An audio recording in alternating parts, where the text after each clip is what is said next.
Scenari politici ancora bene da delineare, quelli che si aprono a seguito di queste elezioni. La coalizione di centrosinistra, che ha raggiunto la maggioranza dei voti e il premio di maggioranza alla Camera, non è riuscita ad assicurarsi la maggioranza assoluta dei seggi in Senato, dove i premi di maggioranza a livello regionale hanno portato ad una situazione di grave ingovernabilità.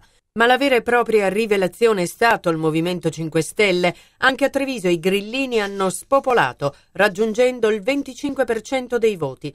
Loro è il voto di protesta raccolto dai delusi dai partiti tradizionali, PD, PDL, ma in Veneto soprattutto Lega, che è riuscita a raggiungere un misero 10% a livello regionale. E la vera sconfitta è lei, la Lega, ed ora c'è solo da fare analisi e trovare il modo per ripartire. Ecco la lucida analisi del presidente del Veneto Luca Zaia.